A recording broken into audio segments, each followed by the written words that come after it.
Hello viewers, শুরু করছি আজের শেয়ার বাজার। সকলকে আমার নমস্কার জানিয়ে। তো প্রথমে ব্যাঙ্ক নিফটি মোটামুটি আজকে অপটিমাম লেভেলে পৌঁছে গেছে, যেখানে যেটা ছিল সম্ভাবনা ম্যাক্সিমাম 47,012। তো 47,012 টাচ করেছে, একটু লো করেছিল 46,919। এখন এই জায়গায় টাচ করেছে, এইটুকুই পর্যন্ত আসার সম্ভাবনা ছিল। এখন আজকে কিন্তু একদিনে যে জায়গায় উঠে গেছে 47,000 সামথিং 12, এটা হচ্ছে ওর অ্যাকচুয়াল জায়গা। সেখান থেকে একটু লো করেছিল, সেখান থেকে উঠেছে এবং উঠে লো হাই করেছে 47,932। তো এক্ষেত্রে এই জায়গাটা আজকে যে জায়গায় গেল, সেটা কিন্তু আমার মনে হয় এখান থেকে লেভেল যে জায়গায় যাওয়া উচিত সেই জায়গা একদিনেই পৌঁছে গেছে। অর্থাৎ একদিনে পৌঁছে যাওয়ার অর্থ মানে এখান থেকে কাল থেকে আবার একটা নিচের দিকে আসার সম্ভাবনা তৈরি হলো। কাল থেকে, এবং সেটা কাল থেকেই একটা সম্ভাবনা তৈরি হলো এখান থেকে নিচে আসার জন্য। এবং সেটা আসতে পারে কত, সেটা আসতে পারে এখন এখান থেকে খুব যে উপরে যাবে নিচে যাবে সেটা নাও হতে পারে, কেননা এখান থেকে প্রধানত এই জায়গাটাই হচ্ছে স্ট্রং সাপোর্ট হবে। আর 46,886, এই 46,886 কিন্তু একটা স্ট্রং সাপোর্টের জায়গা। 886, তো এই 886 পর্যন্ত আমাদের দেখতে হবে যে এখন কালকে থেকে একটা আবার নিচের দিকে আসার সম্ভাবনা এই কাল থেকে দেখতে হবে। আর 46,886, এবার এটা কতদিন চলতে পারে এই আছে টাইম, যেটা লিমিট করা আছে সেটা হচ্ছে এখান থেকে 5 দিন। তো 5 দিনের একটা জার্নি নিচের দিকে আসার, কিন্তু 5 দিন যে লাগবে সেটা 5 দিনের কমও হতে পারে। একটা টাইম অনেক সময় দেখা যায় যে এটা একটা বুলিশ ট্রেন্ড, তো এখন বুলিশ ট্রেন্ডে যেসব টাইম দেখায় সেই টাইমের অনেক সময় অনেকটা কমে যায়। অর্থাৎ 30%, 40% টাইম হয়। যদি 40% টাইম হয় তাহলে 5 দিনে 2 দিন সময় লাগবে, 2 দিনে এটা কমপ্লিট হতে পারে। এরকম হয় 40, 50, 60% টাইম, 60% হলে 3 দিন সময় লাগবে। 5 দিনের টাইম টোটাল টাইম, সেখান থেকে 40% বা 30% এরকম টাইম পার্সেন্টেজ হিসেব করলে দেখা যায় যে 2 দিন 3 দিন এরকম লাগে। ম্যাক্সিমাম হয়তো 3 দিনের মধ্যেও চলে আসতে পারে। কিন্তু এটা এমন একটা জায়গা যে খুব বেশি ডিস্ট্যান্স না, জার্নিটা লোয়ার জার্নিটা খুব কম, সেই জন্য এটা 2 দিনও হয়ে যেতে পারে। তো কাল হয়তো একটা টাইম তৈরি হবে নিচের দিকে আসার, কেন যেহেতু এটা আজকে বুলিশ প্যাটার্ন আছে, সেই জন্য এখান থেকে ম্যাক্সিমাম কোথায় যেতে পারে, ম্যাক্সিমাম জায়গাটাও যাওয়ার একটা সম্ভাবনা হতে পারে। সেটা হচ্ছে কোন পর্যন্ত, সেটা 48,017 আমি মোটামুটি ধরতে পারি। আজকে কত গেছে 47,932, সেখান থেকে 48,017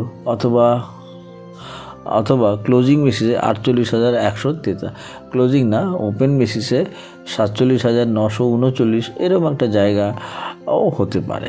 অথবা মানে এরকম আমি বলছি যে একেবারে উপরে চলে যাবে তা না, এখান থেকে একটা হাই যে আছে তার নিচে পর্যন্তও যেতে পারে। অর্থাৎ তার যদি নিচে হয় তাহলে আমরা ওপেন বেসিসে 48,068 এরকম একটা জায়গা হতে পারে। 48,068 আমি ধরলাম ম্যাক্সিমাম।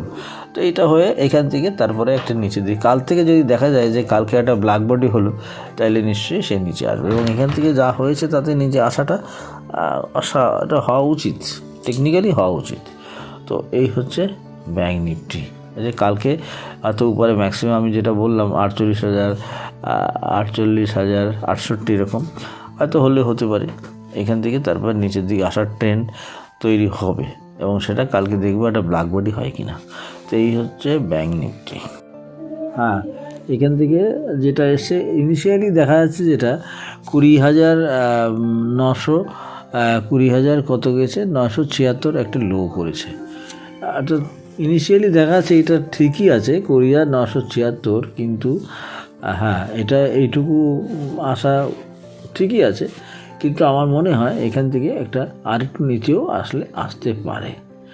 সেই নিচেটা এখান থেকে কীরকম হবে, হ্যাঁ এখান থেকে কালকের দিনও একটা, আজকে যে হাই একটু উপরে দাঁড়িয়েছে, এখান থেকে নিচে আসার সম্ভাবনা যে হতে পারে না সেটা না। এখন হ্যাঁ সেটা আরও দুদিন একটু, হয়তো কাল হতে পারে এরকম। এখান থেকে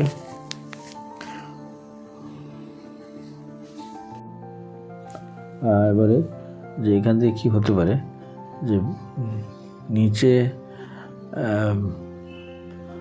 হ্যাঁ এখান থেকে যা উঠলো তাতে আরেকটু যে উপরে যেতে পারে না তা না। আজকে গেছে হাই করেছে, আজকে হাই করেছে 900 না 21,288, 21,288 করেছে। এবং এখান থেকে যা আমি দেখতে পাচ্ছি আজকের হচ্ছে আর একবার হয়তো উপরে যেটা আছে উইকলি বেসিসে যদি দেখা যায় তাহলে দেখতে পারবো যে উইকলি বেসিসে ক্লোজ আছে 21,255, আর আজকে হাই করেছে 288, হাই করেছে 288, কিন্তু 255 একটা স্ট্রং রেজিস্ট্যান্স হতে পারে কালকে।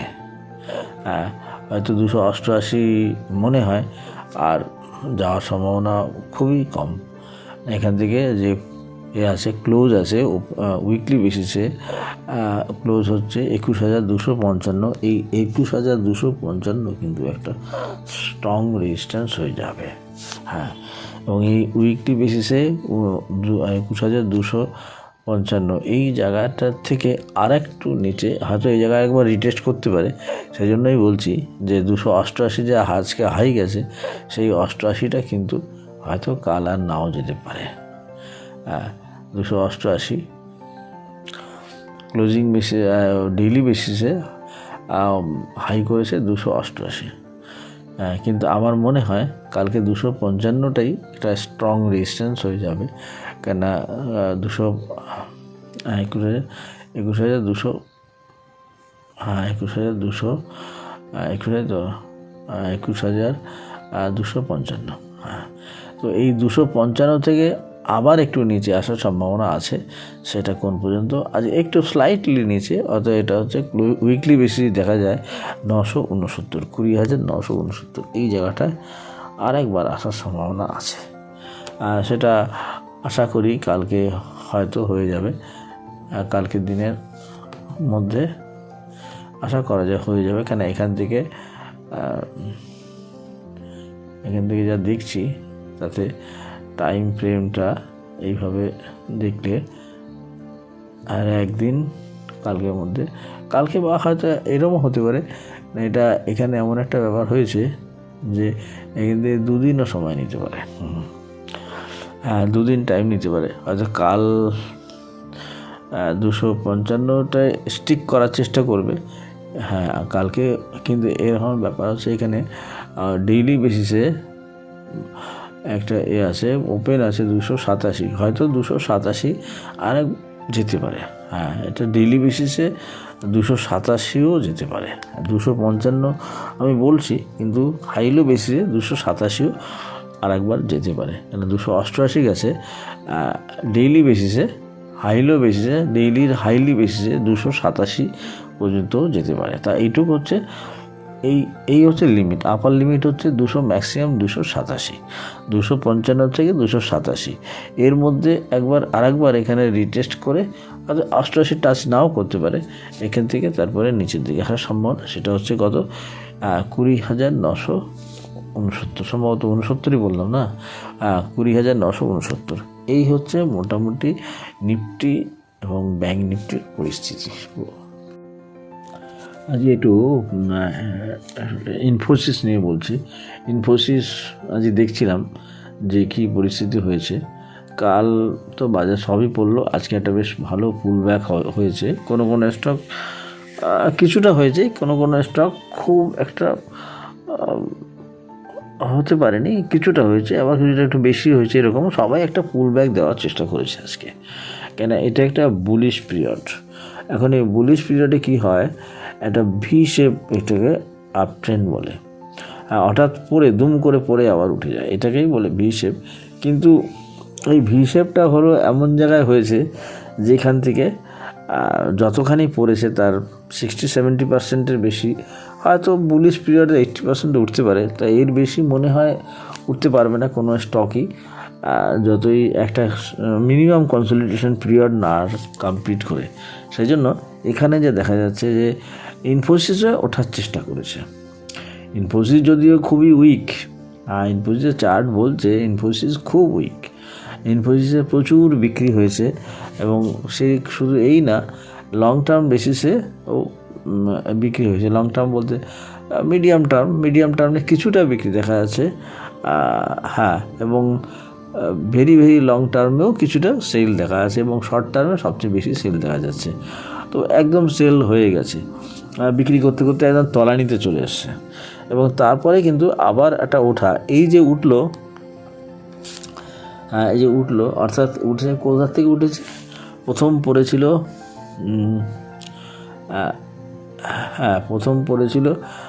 1185, এবং এখান থেকে অ্যাকচুয়ালি তার আগের থেকে একটু সেল হতে শুরু করেছে, বিক্রি হতে শুরু করেছে। অ্যাকচুয়াল বিক্রি করা যেটা বলে, সেটা বিক্রি করা মানে একেবারে এমন আনলোডিং হয়েছে, অর্থাৎ এর আগে আনলোড হয়েছে, সেই আনলোডটা তাও একটা লিমিটেশনের মধ্যে, পরের আনলোড হয়েছে, মানে অর্থাৎ পজিটিভ যে ভলিউম, যেটা আছে আসল শক্তি একটা স্টকের, সেটা পড়তে শুরু করেছে যখন কত 1600 টাকা, 1600 টাকার একটু উপরে, তখন থেকে অ্যাকচুয়াল আনলোডটা হয়েছে হিউজভাবে। তখন আর আপ ট্রেন্ডটা পুরোপুরি বন্ধ হয়ে গেছে, ভলিউমের আপ ট্রেন্ড, ভলিউমটা নিচের দিকে আসছে। এবং এখন যেটা হয়েছে একেবারে তলানিতে, মানে কি, এখান থেকে এই যে 1100 টাকা যতখানি পড়েছে, তারপর আবার উঠেছে, এই ওঠাটা কিন্তু পুরোটাই বিক্রি হয়েছে। এই যে উঠলো কোন পর্যন্ত গেল, 1583, এই 1583 পর্যন্ত কিন্তু শুধু বিক্রিই হয়েছে। এখানে কিন্তু পজিটিভ ভলিউম, শর্ট পিরিয়ডে পজিটিভ ভলিউম কিন্তু একটুও বাড়েনি, বরং কমতে কমতে তলানিতে চলে এসছে। এইবার কি হলো, এখনও কিন্তু আপ ট্রেন্ডটা শো করছে, এবং এই আপ ট্রেন্ড কোন পর্যন্ত যেতে পারে, মানে আমার টেকনিক্যাল যে চার্ট আমি দেখছি, তাতে 1630 টাকা যেতে পারে মান্থলি বেসিসে। একটা লঙ্গার পিরিয়ডে আচ্ছা এটা 1635 টাকা যাওয়ার সম্ভাবনা, কিন্তু তার আগে কিন্তু আরও পড়ার জন্য তৈরি আছে। সেটা কোন পর্যন্ত, 1500 পর্যন্তও আসতে পারে, বা তার নিচেও আসতে পারে। আর সেটা আমি অতভাবে মেজার করছি না, মোটামুটি একটা বলছি, এত ভালো করে দেখার খুব একটা প্রয়োজন নেই, কেন যেহেতু ইনফোসিস বা এই সমস্ত স্টকগুলো, এই বড়ো স্টক, এগুলো হিউজ পরিমাণে বিক্রি হচ্ছে, অর্থাৎ শর্ট বিল্ড আপ হচ্ছে, সেই জন্য অত বেশি করে অত ভালোভাবে বলার খুব একটা প্রয়োজন নেই। মোটামুটি যারা কিনেছে তাদের জন্য একটা ধারণা দেওয়ার চেষ্টা করি। তা এই খুব, হ্যাঁ, যদি উঠতে পারে 1635 টাকার উপরে মনে হয় যাবে না, হ্যাঁ, এবং এরপরে এটা যখন আবার ফার্দার পড়বে, সেটা অনেকটা নিচে চলে আসবে, সেই নিচে আস্তে আস্তে একটা নিউ লো দিতে পারে। তো যাই হোক, এই হচ্ছে মোটামুটি একটা ইনফোসিস সম্বন্ধে বললাম, বড় স্টক। তো আজ এখানেই শেষ করছি, আমার সময়ও শেষ। Thank you viewers.